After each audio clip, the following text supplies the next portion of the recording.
Dear friends, आज का video base है न्यूक्लिक एसिड।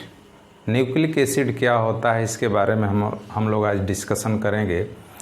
न्यूक्लिक एसिड दो तरह का होता है, एक डीएनए और दूसरा आरएनए, यानी डीऑक्सीराइबोज न्यूक्लिक एसिड, और एक होता है राइबोज न्यूक्लिक एसिड। तो आइए चर्चा करते हैं न्यूक्लिक एसिड के बारे में।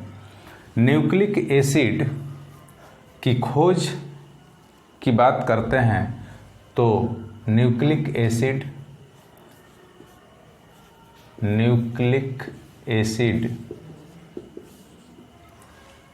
की खोज का श्रेय जो है वो एक साइंटिस्ट हैं फ्रीडरिक माइसर। फ्रीडरिक माइसर नामक वैज्ञानिक थे। इन्होंने क्या किया था कि पस की जो सेल होती है, यानी मवाज की जो कोशिका होती है, उस सेल से, सेल के केंद्रक से यानी न्यूक्लियस से एक पदार्थ निकाले थे। ठीक है, एक मटेरियल निकाला था जिसको इन्होंने न्यूक्लिन नाम दिया था। क्या नाम दिया था? न्यूक्लिन। और चूंकि यह एसिडिक इन नेचर होता है, ये जो न्यूक्लिक एसिड होता है अगर देखा जाए तो यह एसिडिक नेचर होता है, इसका एसिडिक नेचर का होता है, तो न्यूक्लिन नाम इन्होंने दिया था। आगे चल करके एक अलग नाम जो है वो अल्टमान के द्वारा दिया गया। अल्टमान नामक वैज्ञानिक थे, उन्होंने इसे न्यूक्लिक एसिड कहा।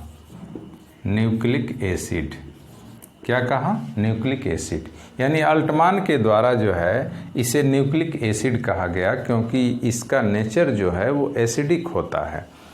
इसके बाद अगर हम इसके स्ट्रक्चर की बात करेंगे तो देखिए, न्यूक्लिक एसिड जो होता है दो तरह का होता है। न्यूक्लिक एसिड दो तरह का होता है। एक है आपका डीएनए, यानी deoxyribose nucleic acid, deoxyribose nucleic acid, और दूसरा है आरएनए, यानी ribose nucleic acid, ribose nucleic acid. तो डीएनए कहाँ मिलता है? तो ये न्यूक्लियस के अंदर मिलता है, न्यूक्लियस में। और आरएनए कहाँ मिलता है? साइटोप्लाज्म में होता है। कहाँ होता है? साइटोप्लाज्म में। डीएनए न्यूक्लियस के अंदर होता है, केंद्रक के अंदर होता है, और आरएनए जो है वो साइटोप्लाज्म के अंदर होता है। ठीक है, तो अब हम चर्चा करेंगे डीएनए क्या होता है उसके बारे में।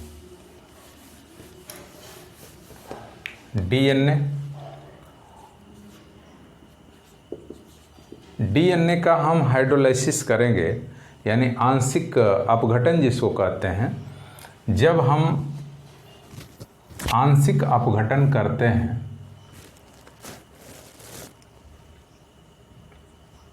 आंशिक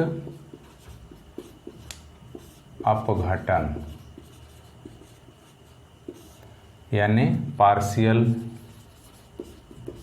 पार्शियल हाइड्रोलिसिस। ठीक, पार्शियल हाइड्रोलिसिस जब करते हैं तो क्या मिलता है? आंशिक अपघटन करने के बाद यह डीएनए का जो अणु होता है वो न्यूक्लियोटाइड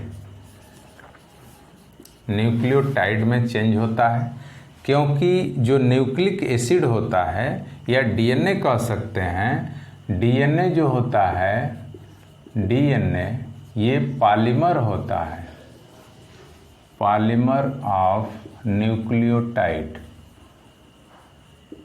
यानी किसका पॉलीमर है? न्यूक्लियोटाइड का, यानी बहुलक है किसका? न्यूक्लियोटाइड का।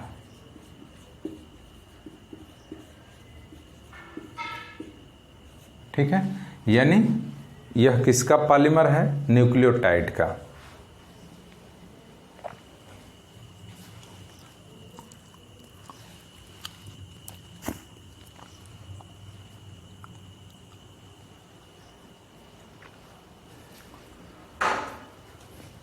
ये न्यूक्लियोटाइड का पॉलीमर है। तो न्यूक्लियोटाइड को फिर अगर आप हाइड्रोलिसिस करते हैं, क्या करते हैं? हाइड्रोलिसिस, हाइड्रोलाइसिस यानी आंशिक अपघटन। तो ये बटेगा न्यूक्लियोसाइड प्लस फास्फोरिक एसिड में, फास्फोरिक एसिड, ठीक है। न्यूक्लियोसाइड और फास्फोरिक एसिड में फिर न्यूक्लियोसाइड का अगर आप आंशिक अपघटन करते हैं तो ये नाइट्रोजन बेस और शर्करा में चेंज होता है, शर्करा में परिवर्तित होता है, शुगर में, ठीक है। अब नाइट्रोजन बेस जो है दो तरह के होते हैं, एक है प्यूरिन और दूसरा है पायरिमिडीन। दूसरा क्या है? पायरिमिडीन है। प्यूरिन में दो समाक्षार होते हैं, यहाँ पे आप प्यूरिन में एडेनिन होता है, एडेनिन जिसको ए से डिनोट करते हैं, और ग्वानिन जिसको जी से डिनोट करते हैं, ठीक है। एडेनिन और ग्वानिन होता है। पायरिमिडीन में साइटोसिन और थायमिन, साइटोसिन और थायमिन, साइटोसिन को सी से और थायमिन को टी से डिनोट करते हैं। ये तो नाइट्रोजन बेस हो गए दो तरह के, प्यूरिन और पायरिमिडीन। अब शर्करा है और फास्फोरिक एसिड है, इसके बारे में आपको बताना है। तो शर्करा के बारे में देखते हैं और नाइट्रोजन बेस। तो सबसे पहले यहाँ नाइट्रोजन बेस को बताया गया है, ये क्षारक है, दो तरह के हैं, एक प्यूरिन और दूसरा पायरिमिडीन है।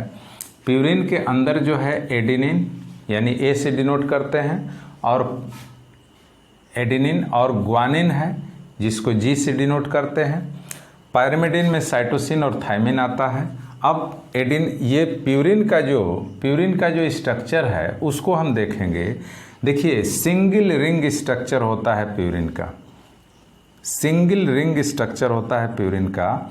और कार्बन की संख्या आप देखेंगे तो यहाँ पे नाइट्रोजन और कार्बन दोनों की सिचुएशन, तो फर्स्ट एवं थर्ड पोजीशन पर, ये फर्स्ट पोजीशन है आपका, फर्स्ट पोजीशन और थर्ड पोजीशन, यानी इन फर्स्ट और थर्ड पोजीशन पे नाइट्रोजन होता है, ठीक है। और कार्बन की सिचुएशन 1 2 3 4 5 6, ये कार्बन की सिचुएशन है, यानी सिंगल रिंग स्ट्रक्चर होता है जिसमें कि नाइट्रोजन जो है वो फर्स्ट और थर्ड पोजीशन पर पाया जाता है, ठीक है।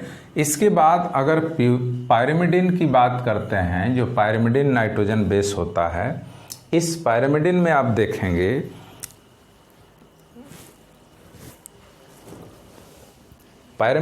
देखेंगे तो साइटोसिन और थायमिन आते हैं। साइटोसिन और थायमिन का स्ट्रक्चर जो होता है डबल रिंग स्ट्रक्चर होता है, ठीक है। वैसे ही सिंगल रिंग स्ट्रक्चर तो एक सेम रहेगा, जैसे प्यूरिन में था सिंगल रिंग स्ट्रक्चर, और एक स्ट्रक्चर और आप इसके साथ जोड़ेंगे जहाँ पे आपको मिलेगा फर्स्ट थर्ड सेवेंथ और नाइन्थ पोजीशन पे नाइट्रोजन की पोजीशन होगी, यानी फर्स्ट थर्ड और सेवेंथ ये है, और फिर ये नाइन्थ पोजीशन पे नाइट्रोजन होता है, बाकी स्ट्रक्चर सेम होता है। तो ये तो हो गया नाइट्रोजन बेस प्यूरिन और पायरिमिडीन, ठीक है। साथ ही साथ डीएनए का आंशिक पार्शियल जो आपने हाइड्रोलिसिस किया है उससे जो प्राप्त हुआ है। आगे आप शर्करा के स्ट्रक्चर को हम लोग स्टडी करेंगे कि शर्करा की जो संरचना है वो कैसी होती है। तो डीऑक्सीराइबोज शर्करा इसमें पाया जाता है जो 5 कार्बन वाला होता है। डीऑक्सीराइबोज शर्करा जो 5 कार्बन वाली संरचना होती है, तो यहाँ पे शर्करा यानी शुगर, ये 5 कार्बन वाली संरचना है, और डीऑक्सी राइबोज शुगर इसको बोलते हैं, डीऑक्सीराइबोज शुगर। अगर आप संरचना देखेंगे तो इस तरह की संरचना बनेगी,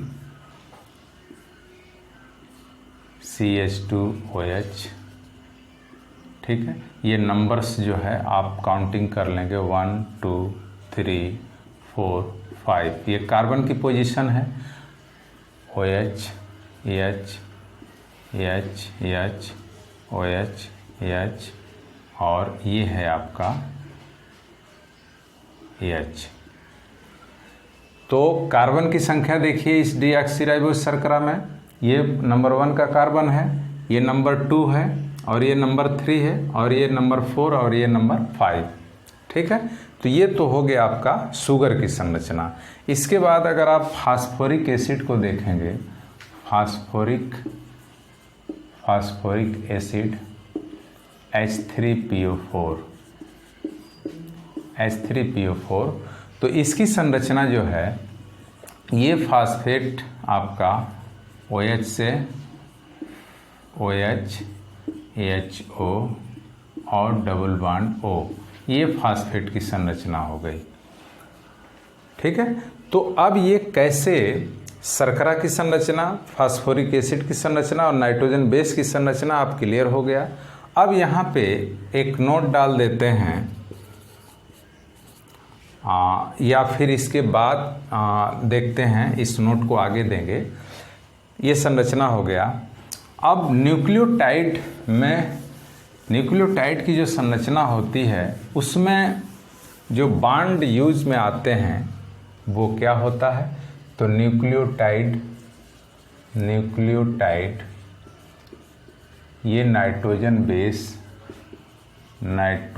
base plus sugar plus phosphoric acid H3PO4 से मिलके बना होता है। अब यहाँ पे नाइट्रोजन बेस और शुगर के बीच में जो बॉन्ड लगता है उसको हम ग्लाइकोसिडिक बॉन्ड कहते हैं। दोनों के बीच में, नाइट्रोजन बेस और शुगर के बीच में होता है। नाइट्रोजन बेस और शुगर के बीच में ग्लाइकोसिडिक बॉन्ड है, और शुगर और H3PO4 के बीच में फास्फोडाइएस्टर बॉन्ड ये काम करता है।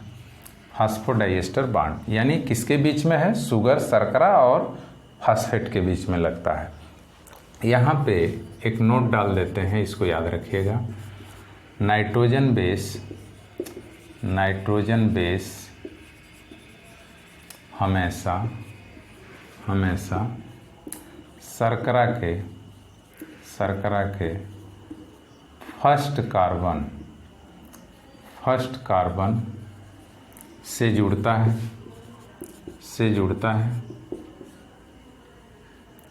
जुड़ता है, ठीक है। और दूसरा पॉइंट आता है कि फास्फोडाइएस्टर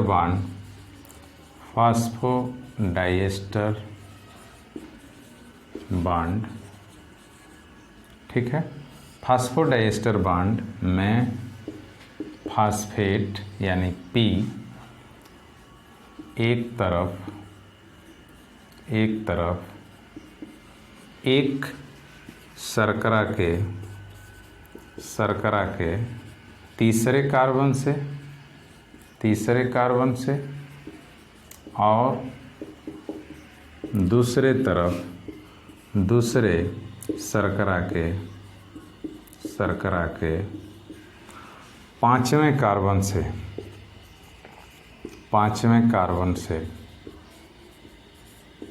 जुड़ा होता है।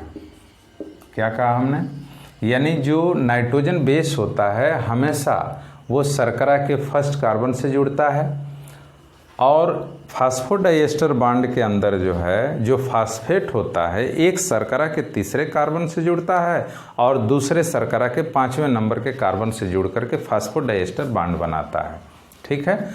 अब इसके बाद आते हैं कि जो न्यूक्लियोटाइड होता है उसकी संरचना में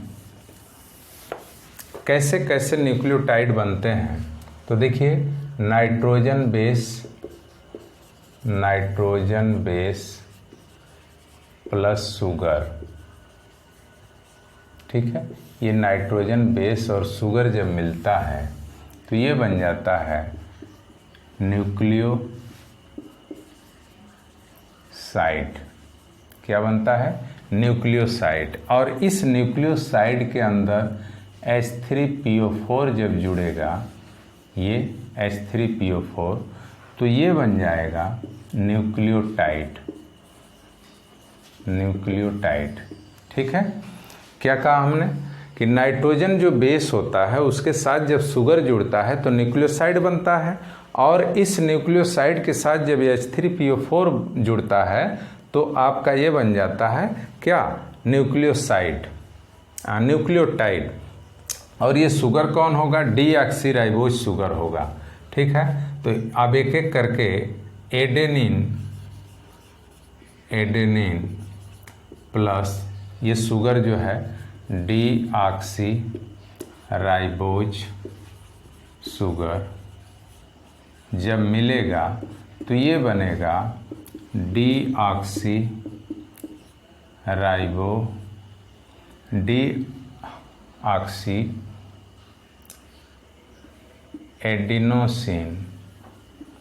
एडिनोसिन, ठीक है। Deoxyribo adenosine. एडिनिन और डीऑक्सीराइबोज शुगर मिलेगा तो डीऑक्सी एडिनोसिन ये बनेगा। अब इसके साथ आप जोड़ दीजिए H3PO4 को, तो ये बन जाएगा आपका डीऑक्सी एडिनोसिन मोनोफास्फेट। क्या बनेगा? मोनोफास्फेट, ठीक है ना। यानी एडेनिन के साथ डीऑक्सीराइबोज शर्करा जुड़ेगी तो डीऑक्सी एडिनोसिन, और उसके साथ अगर जुड़ गया आपका H3PO4 तो डीऑक्सी एडिनोसिन मोनोफास्फेट बनेगा। इसी तरह से ग्वानिन प्लस डीऑक्सीराइबोज शुगर जुड़ेगा तो ये बन जाएगा deoxy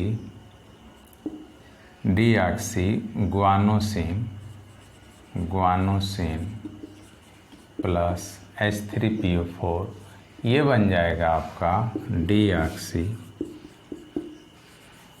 guanosine monophosphate.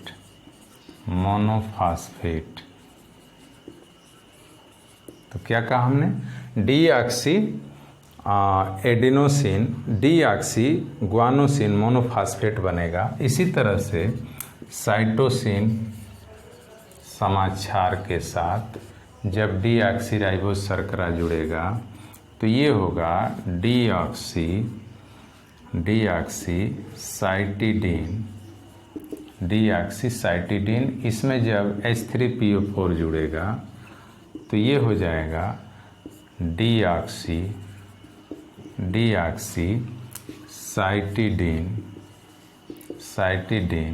Monophosphate. डीऑक्सीसाइटिडीन monophosphate, ठीक है। अगर कह रहा है कि साइटोसिन के बाद अब थायमिन प्लस डीऑक्सीराइबोज शर्करा जुड़ेगा तो ये बनेगा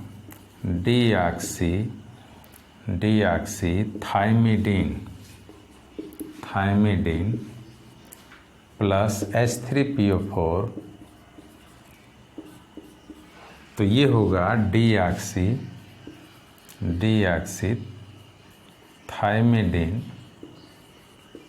थायमिडीन मोनोफास्फेट, ठीक है ना। तो इस तरह से ये आपके न्यूक्लियोटाइड का निर्माण होता है। अब आगे जो है, आगे हम लोग देखेंगे कि ये जो न्यूक्लियोटाइड हैं ये डीएनए का निर्माण करते हैं, मिल करके पॉलीमराइजेशन करते हैं, ठीक।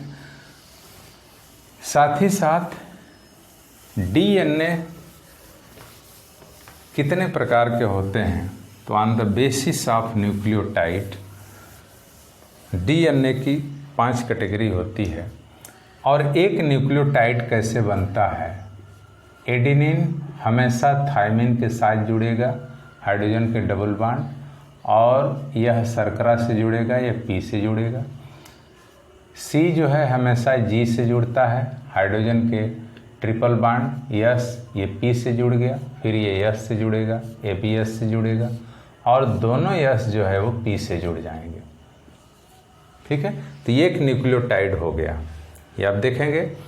तो इस संरचना को, इस स्ट्रक्चर को, चूँकि फ्रैंकलिन और विल्किंसन नामक साइंटिस्ट थे, वो 3 डायमेंशनल स्ट्रक्चर दिए थे।